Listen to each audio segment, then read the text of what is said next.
If tan theta plus cot theta is equals to 2, then find tan to the power 2025 theta plus cot to the power 2025 theta। अब बच्चे सोचते हैं sir कि इतनी बड़ी power कैसे निकालें। देखो पावर कुछ भी उससे मतलब नहीं है, इस क्वेश्चन को कैसे करते हैं वो ध्यान देना बस। ये थीटा अगर हमने निकाल लिया, अगर थीटा हमने निकाला तो हम ये पावर्स निकाल सकते हैं। तो सर थीटा कैसे निकालें? ये पावर कुछ भी, उसे डरना नहीं, कोई भी पावर हो सकती है, ठीक है। ऐसे क्वेश्चंस कैसे करते सुनना ध्यान से। ऐसे क्वेश्चंस को कैसे अटेम्प्ट करना है, यहाँ पे देखो कि tan प्लस कॉट थीटा 2 है, तो यहाँ पे देखो tan का रेसिप्रोकल कॉट बैठा है, एडिशन में tan का रेसिप्रोकल कॉट बैठा है, बीच में एडिशन है, ठीक है। तो किसी एक टी रेशियो में कन्वर्ट कर लो, कॉट को कर लो tan में या tan को कर लो कॉट में। इस कॉट को लिख सकता हूँ 1/tan थीटा, सही है कि नहीं है, क्लियर है। तो अब ये बताओ एलसीएम लोगों तो क्या बनेगा, tan square theta plus 1 upon में क्या आएगा tan थीटा, अरे अपॉन में क्या आएगा tan थीटा, चलो लिख देता हूँ, अपॉन में क्या आएगा tan theta is equals to 2, सही है। ये tan थीटा को 2 के पास भेजो, ये tan थीटा को 2 के पास भेजा तो ये क्या बन जाएगा 2 tan थीटा, सही है। ये 2 tan थीटा को इधर भेज दो तो मेरे हिसाब से कुछ ऐसा बनेगा tan square theta minus 2 tan theta plus 1 equal to 0।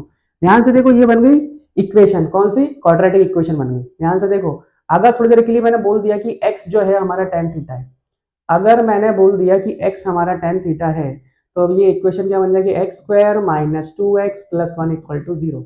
अब ध्यान से देखो ये x माइनस 1 का होल स्क्वायर है, ये x माइनस 1 का अगर होल स्क्वायर है तो मैं इसको ऐसा लिख सकता हूँ x माइनस 1 का whole square is equal to 0, सही है। मतलब x minus 1 into x minus 1, अरे दोनों जीरो सेम ही होंगे, दोनों फैक्टर सेम है क्योंकि, सही है। क्या किया मैंने, हमेशा ऐसे tan प्लस कॉट, सही है, या साइन प्लस कॉसेक आए तो ऐसे ही काम करना है, किसी एक टी रेशियो में कन्वर्ट कर लो, बना लो क्वाड्रेटिक, और यहाँ से थीटा निकाल लो।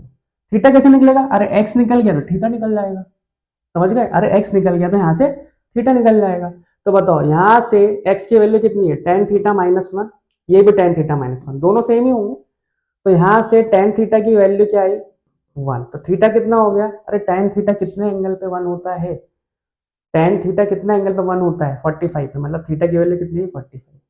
बस यहाँ रख दो अब जो पूछा है, इसका मतलब जो पूछा है आपसे, क्या पूछा है बताओ, tan की पावर 2020 पे पावर कुछ भी हो तो tan थीटा की पावर 2025 भी लिख सकते हो, इसको cot थीटा की पावर 2025 लिख सकते हो, ठीक है। ये कितना है 1, cot 45 भी कितना होगा 1 ही होगा, तो 1 की पावर 2025 प्लस 1 की पावर 2025, 1 प्लस 1 2, आंसर कितना आ गया 2, सही है। अरे tan थीटा मतलब 1 था हमारा, रख दो यहाँ पे, cot थीटा भी कितना होगा 1, थीटा निकला tan थीटा tan 45 1 tan 45